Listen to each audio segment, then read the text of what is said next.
welcome to another edition of Ask Me Anything presented by Moser Consulting. I'm your host, Angel Leon, Moser's HR advisor. Today we have a very special episode in which we will talk with the president and CEO of Moser Consulting, Ty Moser.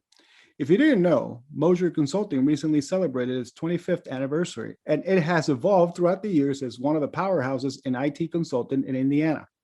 Ty and Paula Moser founded Moser Consulting in 1996 after Ty left corporate life to focus exclusively on data management. Throughout the years, it has grown from having just one employee to over 270 in two different locations in the United States.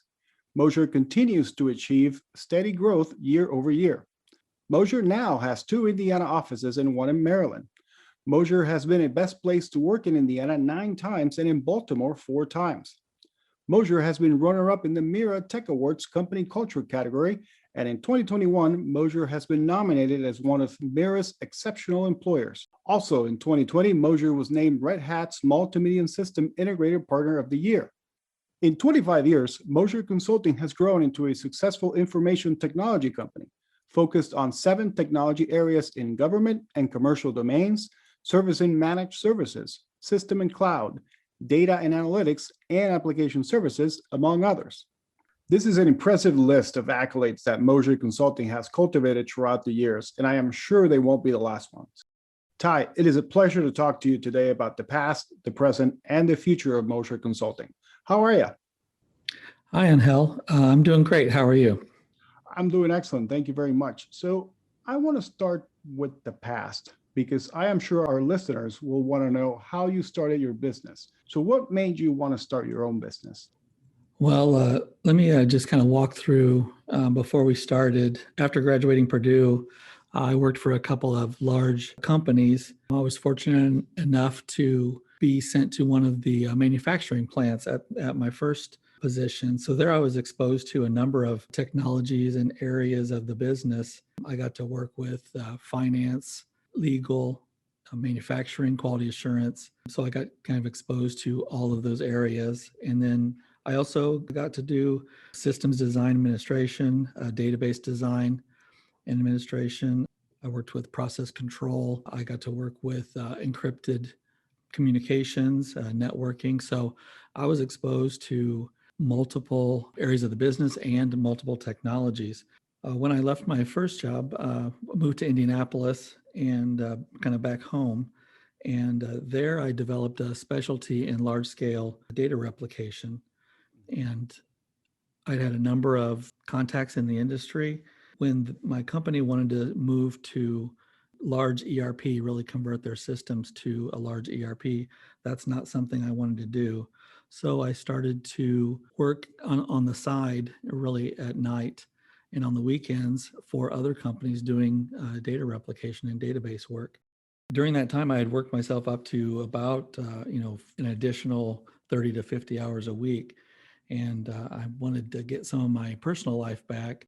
So I had proven to myself that I could earn a living just with the consulting work.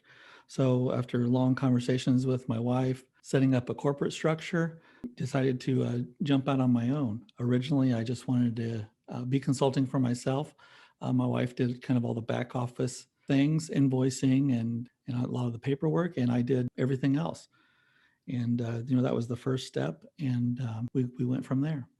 That's a very interesting story, Ty, because it basically shows how from your drive with something that you wanted to do, you just started a business and started very much from the ground up, including your spouse in that process and making sure that you were covering all the bases. But more specifically, I really like how you described how you wanted your life back, right? You wanted to have that family life back, which it is important to all of us. So I really have to say that really strikes a chord with me, just because I think we all want that work-life balance. And obviously when we have a spouse and children at home, we want to make sure that we're always there for them when they need us. So Ty, I understand you attended Purdue University, where I'm sure you heard the famous quote by Purdue alum John Wooden: "Failure isn't fatal, but failure to change might be." Can you talk about how mistakes or missteps had led to changes to your business? Sure. Sometimes making mistakes is how we learn. We try to make the best decisions with the information we have available. Many times you start down the road on something and things happen to where you need to make some decisions, and maybe, I call it making a course correction. But if you have a pulse on initiatives and can make minor adjustments, a lot of times you can quickly adapt and either save the amount of time you're putting into something or the amount of money you're spending, and really come out on the other side of kind of what you had dreamed of. As far as things we've invested in, we've created software products over the years. Some have worked out and some haven't. I like to give things an opportunity to succeed, and I may have waited a little too long on some things and maybe wasted some time or some dollars towards those. But investing in people is what's really important. I think if we've changed anything, it's the amount of due diligence we do in order to start a project or have touch points where we reevaluate the opportunity and the costs that are associated with that. So we do that a little quicker now. But for me, I try to make decisions not just on the numbers, but how it affects people, and really investing in people and listening. So we get the most out of some of the ideas that people have, and we've turned out some really great products doing it. But I think you mentioned a couple of things that I would say would be very valuable to anybody that's listening to this episode, and that is the value of learning from your mistakes. I think anybody can take that line and apply it to just about anything, but the fact that you have the frame of mind to actually take a mistake and learn from it, and then basically try and move forward, like you said, doing some course correcting and making sure that you don't make that same mistake twice. That is something that is very valuable. And you also mentioned our employees and how much you value them and how much you invest in them because you believe in their potential. And I want to go a little bit about that because I know Moser believes its employees are its greatest assets. Our hiring is a key part in all of that, and how much would-be employees would fit within our company culture. How important is your selection of employees and your hiring process to the company's success? Well, it's key. We've made some great hiring decisions, and we've made some not so great hiring decisions over the years. Up until 6 or 8 years ago, I interviewed every single person before they started here. We got too large, and our hiring velocity was too great for me to do that all the time. So when I interviewed personally, I made sure that obviously they have to fit technically. They're technically sound and have expertise. They fit our culture where we work hard, but we also value work-life balance. And above all, that they are problem solvers. The IT, the technology industry changes pretty rapidly, and the ability to solve problems and adapt and learn new things is really key. I look for people that put the customer first and be consultative, in that being able to provide thought leadership and helping the customer achieve their goals and what they want to achieve. And that is a very important part of bringing people over to our culture is, as you mentioned, the tech skills are going to be there. We just have to make sure that they fit our culture, that they fit within the established Moser culture that you and Paula and some of the other directors and vice presidents of the company have established over the years. And Ty, while hiring is important, retention is key as well in an organization, because this means that we as an organization have a great culture, one that defines how we do business. What can you tell us about the culture within Moser and how important it is that we not only hire great talent, but that we make sure that our talent remains with us? Sure. We don't hire for the short-term project. When we make a hire, it's for a long-term investment, because over the life of the employee that they're here, we're going to invest in training, and it's really difficult to invest in someone and then have them leave. So we've created a culture where learning's important, where the work-life balance is important. We've created a benefit package that's pretty robust, and One of the things we do every year is a survey that qualifies us for the best places to work. And we've made that list for 8 straight years. We take that feedback to heart.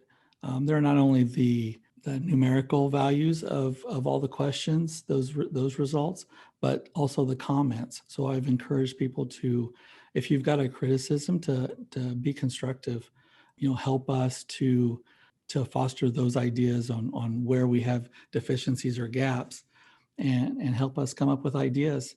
And if they fit our culture and we're able to do them, most likely we will.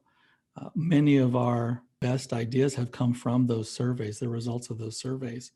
Our Wellness Bucks program, our PTO policy, and flex time policies have come directly from the recommendations from Best Places to Work survey. So listening to your employees is important.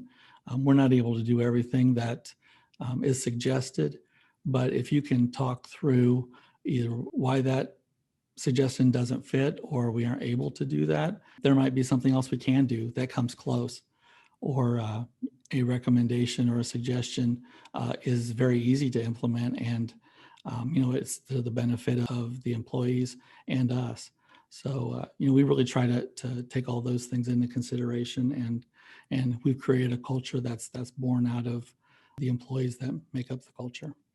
Absolutely. And I think that one of the things that you mentioned that is key for anybody listening out there who's in a similar role as yours is that you're listening. You're listening to your employees. You're not just taking those numbers and that feedback that comes with those numbers and just putting it in a drawer somewhere, but you're listening and you're taking action. You're providing action items after you get those reports, those surveys. And that's key, because not a lot of people out there put a plan into place when they hear something might be going the wrong way. So that's key in making sure that you retain your employees, because if you don't listen to your employees, then I don't know what you're doing, to be honest, but we at Moser, I know that we're definitely doing that. We are listening to our folks every year with those surveys. So switching gears a little bit to current events, I wanted to know, how has the pandemic affected your business and your approach to employee wellness throughout? Well, initially, the move to remote was pretty immediate. We're in IT, so we're used to being online at all times of the day or night. So for our technical folks, that was a pretty easy transition. Maybe a little longer for the administrative staff that was in the office every day. But the challenge there was, all the time at home. So during the first few weeks of transitioning to 100% work from home, we took feedback from our employees. One glaring item was the quality of the home office. So we modified one of our reimbursement programs to include things that an employee could purchase to make their home office a little more livable and productive. Another thing that happened is many of the schools went remote as well. So now parents were required to help their student with Zoom calls and getting on lesson plans. And that was a significant amount of work for our employees that have young kids at home. And so, we were planning on implementing our Flex PTO program at the end of the year anyways. That was one of the suggestions in the Best Places to Work survey, to have more and more flexible PTO time. So we moved that benefit up to July. So we started that in July, where we basically have an unlimited PTO program now that's very flexible, and it allows for our employees to use hours during the day for other things that are needed in the home. Another thing we did, we also improved our charitable efforts. We normally would cater in lunches 3 times a week for all our employees. So we weren't spending money on that with everyone working at home. So we partnered with a local company here, Turf Catering, and we provided meals for hospitals, first responders, and frontline workers. And then we also did that in Baltimore. We've got a couple of catering companies that we work with there, and we partnered with them to do the same thing. The letters and thank yous we got back was tremendous. One of the hospitals we donated meals to, one of the nurses wrote us a very nice letter that thanked us for the meal that was provided. Turf Catering does a fantastic job with food, and that's why we use them almost exclusively for our catering. And she said that it was nice to get a well balanced, thoughtful gourmet meal instead of fast food. So that made us feel good. Obviously, we have hundreds of letters similar to that, thanking us for doing that. But we just wanted to make it as easy as possible for anyone we could affect to get through the pandemic. Well, and being flexible during times like these, that's very key. And I know that as a company, Moser has definitely stepped up to the plate on that. I'm also very proud to say that I've really enjoyed just watching how we've been able to provide those meals to those different places, whether that's hospitals or police departments, fire departments, healthcare workers, just because it just makes me very proud to work for a company that cares for our not just our community, but basically our whole state and the state of Maryland as well, because we're providing that services to our friends out of Baltimore as well. So, Ty, as you take into consideration the current events with the pandemic, how do you see Moser continuing to evolve in the future? Well, hopefully, we're in a time where the pandemic is started to fade. Vaccines are available. I just got my shot last Tuesday, so looking forward to my second round of that in a couple of weeks. There are a lot of changes we put in place as we started to open the offices. There are some things that will, work to roll back as numbers go down and the safety is improved, people's wellness is improved, and people's safety and risk of getting infected is improved. But we'll measure things we've changed, and some of those things we'll probably keep. Most notably the flexibility on working from home or from the office. There are a number of people that still want to come to the office every day. There's a significant number of people that want to work from home either part-time, some of the week or most of the week. And then there's a few people that don't mind working from home full-time. I think those numbers are a little smaller than what we had anticipated, but still there's the need, so we'll keep that in place. There's also the opportunity for us as a company to hire people that are outside of our geography and be just as productive as people here. So we'll take a strong look at that, a hard look at that, and make sure that we keep the things that have changed for the better, and we'll roll back the things that didn't work out so well, and then go back to a new normal. Right, taking a look at the things that have worked and those that haven't worked, and just keeping those that are positive for everybody's flexibility. That's key, Ty. I agree with you. So, Ty, I'd like to end this on a question for all those entrepreneurs out there. Do you have any advice for them on how to start a business? Absolutely. When I started my company, it was born out of flexibility. I like to do a lot of different things, so I got to experiment, and I got to work on a number of different technologies.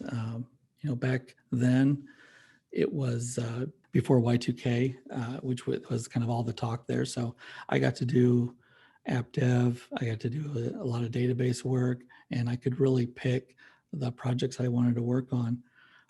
But I'd say, love what you're going to do. A lot of the business stuff, if you're not used to that, and for me, it's mostly technical, but the business stuff is a distraction. So, if you can leverage some professional advice where needed, things like taxes and employment laws and contracting and all the things you really have to have, over time, really solid. Obviously, taxes and employment laws up at the top of the list, but have professional advice where you can. Accountants, attorneys, have a good relationship with your bank. If you can find an advisor that does the same type of business, someone that's willing to take you under their wing and help with decisions and advice, that benefited me tremendously. I had someone who had started a consulting company and sold it And he was a mentor now for other people that were in consulting. So I was fortunate enough to have him as an advisor over the years, and things worked out. Things have worked out really well.